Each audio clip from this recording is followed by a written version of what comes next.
요거는 전국 뉴스에서 꼭 아셔야 할 내용입니다. 꼭 보셔야 할 내용이에요. 두 개를 같이 묶어서 말씀드릴게요. 자, 먼저 데드캣 바운스 논란 끝. 서울 아파트 매매가 강한 반등 왜? 라는 기사가 있습니다. 그리고 또 하나 저번 주였나요? 그 한미일 정상회담이 있었죠, 그죠? 한미일 정상회담에서 경제, 금융, 협력 업그레이드, 협의체 가동이라는 기사가 있어서 가져왔습니다. 이 두 개를 같이 보셔야 됩니다. 자, 먼저 그러면 첫 번째. 올 상반기 서울 아파트 실거래가가 10% 가까이 오르면서 적어도 수도권은 강한 반등이 왔다는 분석이 힘을 받고 있지만 반등 에너지가 하반기까지 갈 가능성에 대해서는 전문가들 의견이 엇갈리고 있다. 그러니까 수도권이 10% 가까이 아파트 값이 오르면서 적어도 수도권은 강한 반등이 왔다. 이런 의견들이 좀 많은가 봐요. 그런데 이러한 상반기에 10% 가까이 반등한 이 에너지가 하반기에도 이어질 것인가 아닐 것인가에 대해서는 의견이 갈린다. 그런 내용 같습니다. 보시죠. 집값이 상승기에 접어들었다는 상승론과 지난해 하락분을 겨우 만회한 수준에서 그칠 것이라는 보합론이 팽팽하게 맞붙고 있다. 항상 이런 식이에요. 그래서 사람을 헷갈리게 만들거든요. 뭐 여기서 이렇다 하고 저기서는 저렇다 하고 그 속에서 나는 나의 중심을 잡아야 되는데 참 쉽지가 않습니다. 팔랑팔랑 귀가 흔들리죠, 그죠? 일단 팩트는 서울 아파트 실거래가 지수는 지난해 12월에 비해서 올해 6월 약 10%, 9.99% 상승했다고 합니다. 어마어마한 겁니다, 이거. 반년 동안에 10%가 상승했다는 이야기입니다. 예를 들어서 그 기세가 그대로 간다면은, 하반기에도 계속 이어진다면은, 1년에 20% 상승은 폭등의 수준이거든요, 이거는. 예. 그리고 이건 지금 평균치잖아요, 그죠? 서울 아파트 실거래가 지수가 지금 평균치로 10%가 올랐다는 이야기인데, 6개월 동안에. 그런데, 그건 평균치이기 때문에 어떤 데는 안 오른 데도 있을 것이고, 어떤 데는 3%, 5% 오른 데도 있을 것이고, 어떤 데는 20% 오른 데도 있을 것이고, 그 평균치가 10%라는 이야기입니다. 사실상 이 정도면은 폭등의 수준입니다. 반년 동안에 10%면 어마어마한 거거든요. 자, 그러면 서울, 경기, 수도권 어떤가? 경기, 인천을 포함한 수도권 어떤가? 6.44% 올랐답니다. 6개월 동안에. 지방은 1% 올랐답니다. 지금 상승을 주도하고 있는 곳은 서울이다. 그리고 수도권은 서울 상승폭의 한 3분의 2 정도 수준이 오르고 있고, 지방은 오른 게 거의 없다. 그렇게 보시면 될 것 같아요. 그게 팩트입니다, 지금. 자, 그러면. 박원갑 KB 부동산 전문소속위원이 말씀하시기는 데드캣 바운스라고 보기에 그냥 일시적인 반등이다라고 보기에는 서울과 수도권은 이미 너무 많이 그리고 오랜 기간 오르고 있어 강한 반등이라고 보는 게 맞다면서 데드캣 바운스 논란을 끝냈다. 데드캣 바운스가 뭔가 아시죠, 그죠? 데드캣 바운스는 죽은 고양이도 아주 높은 곳에서 떨어지면 튀어오른다는 증시 용어로 하락장에서 일시적으로 반등하는 현상을 뜻한다. 일시적인 반등이냐 아니냐에 대해서 올해 3월달만 해도 이야기가 많았습니다. 이거 데드캣 바운스야. 곧 다시 하락할 거야. 라는 이야기들이 많았습니다. 그런데 박원갑 수석은 데드캣 바운스 논란은 끝났다. 데드캣 바운스 일시적 반등으로 보기에는 이미 너무 많이 올랐다. 그리고 너무 오랜 기간 상승이 지속되고 있다. 그래서 상승장으로 접어들었다라고 보는 것이 맞다는 것이 이분의 주장입니다. 그럼 왜 그렇게 강한 반등이 나왔는가? 이유가 우선 지난해 22% 급락 엄청 떨어졌죠. 거의 뭐 웬만한 데는 30% 다 떨어졌으니까 지난해 22% 급락에 따른 자율적 반등이라는 것이 첫 번째 원인으로 꼽고 있고요. 그리고 두 번째 이유가 급매물 소진을 꼽고 있습니다. 아파트 가격이 하락하고 분양가가 상승하면서 급매물이 빠르게 소진됐고 이에 따라 자연스럽게 작년 말 대비 매매가가 올랐다. 거기에다가 플러스 규제 완화, 1.3 규제 완화, 그리고 특례 보금자리 대출, 15억 초과 대출 제한 폐지 등 이런 규제 완화들이 맞아떨어지면서 지금의 서울 상승장을 이끌고 있다라는 내용입니다. 그런데 이 내용들이 보면은 약 22%에서 여기 평균 22%를 하는데 부산도 마찬가지로 30% 이상 떨어진 아파트 부지기수였죠. 서울만에 한정된 내용이 아니잖아요, 그죠? 그리고 아파트 가격이 하락하고 분양가가 상승한 거, 이건 서울만 그런 게 아니잖아요. 부산도 마찬가지였습니다. 그리고 이러한 규제 완화, 정부의 규제 완화 대책들, 그리고 특례 보험자리 대출, 이게 서울에 한정해서만 해주는 겁니까? 아니잖아요.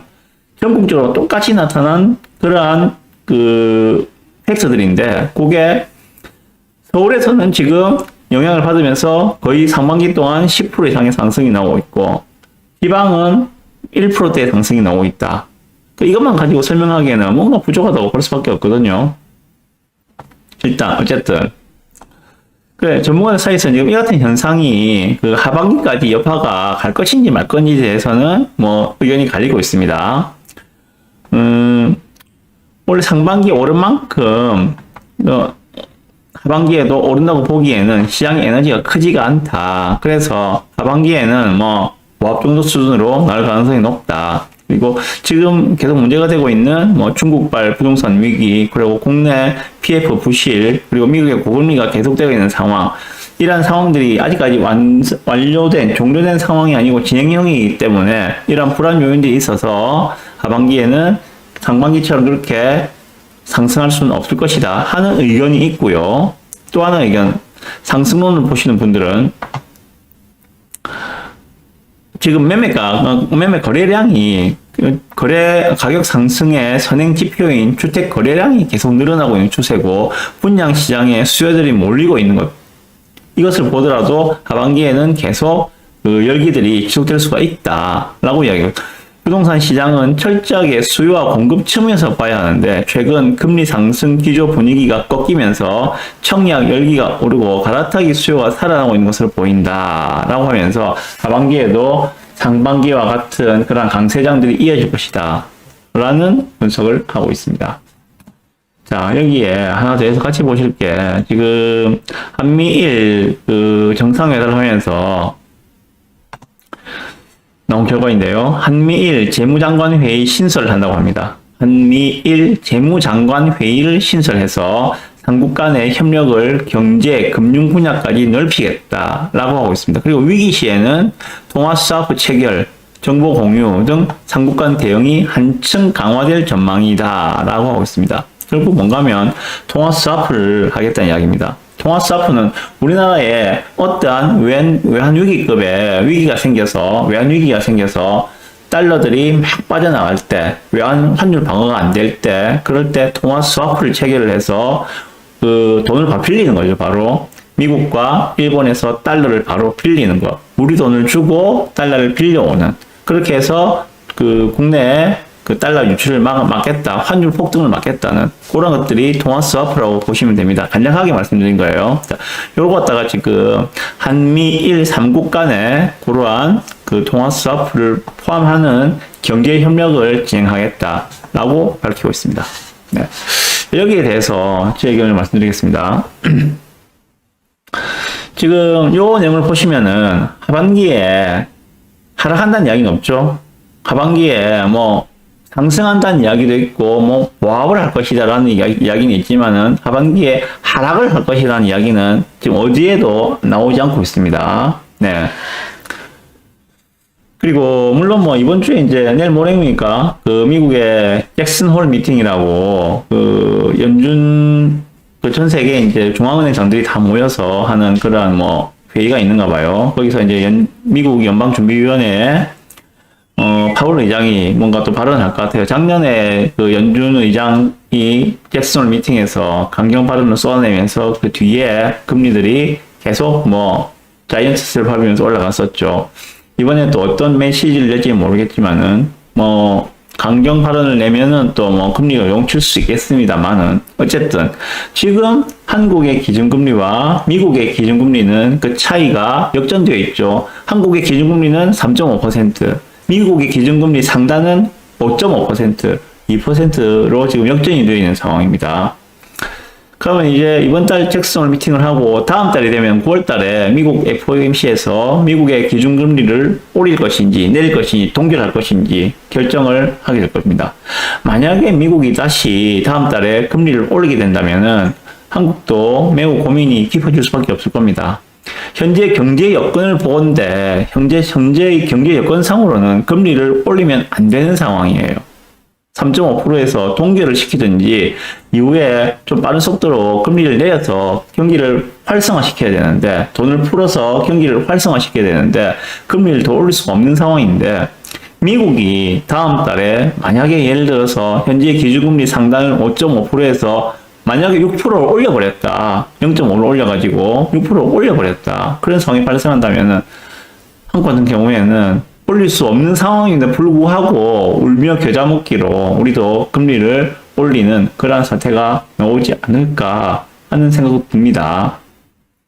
한국은 지금 기준금리를 올릴 수 없는 상황이라고 말씀드렸어요. 그런데 미국은 지금 뭐 스트롱 아메리카 해가지고 뭐 미국의 영광을 재현한다 뭐 하면서 경제 성장률이 상당히 지금 지표들이 좋게 나오고 있습니다. 그래서 미국은 금리를 올려도 돼요. 미국은 금리를 올려도 돼요. 한국은 금리를 올릴 수 없는 상황이에요. 자, 그런데 문제가 그런 것도 그러겠죠. 미국이 예를 들어서 기준금리가 6%다. 한국이 기준금리가 3.5%다. 가장 먼저 환율에서 문제가 생길 수 있거든요. 외환들이 빠져나가겠죠. 미국은 은행에만 넣어놔도 6%의 이자를 주는데 한국은 3.5%밖에 안 주는데 외화들이 다 빠져나가겠죠. 좀 더 안정적이고 또 미국이. 당연히 외화들이 빠져나가면서 환율이 급등을 하게 되겠죠. 그러한 리스크를 갖다가 사전에 방지하기 위해서 지금 이번에 한미일 정상회의에서 통화 스와프를 포괄하는 그 경제 상설 그 협력 기구를, 경제장관 상설 협력 기구를 만들지 않는가라는 생각이 있습니다.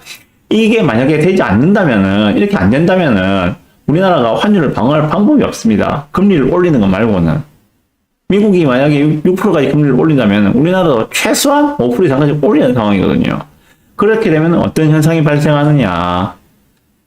끔찍했던 작년 연말을 생각하시면 됩니다. 우리 대출금리 6%, 7%까지 올라갈 수도 있습니다. 예. 그래서 그런 사태가 오지 않기 위해서 정부에서는 지금 최선을 다해서 방어를 하고 있지 않는가 하는 생각이 들어요. 금리를 올리지 않고 환율 시장을 방어할 수 있는 방법, 그것이 통화 스와프가 아닌가. 하나의 그 보험이라 해야 되나? 뭐 히든 카드로 지금 쥐고 있는 그러한 성격이라고 생각이 듭니다. 어쨌든.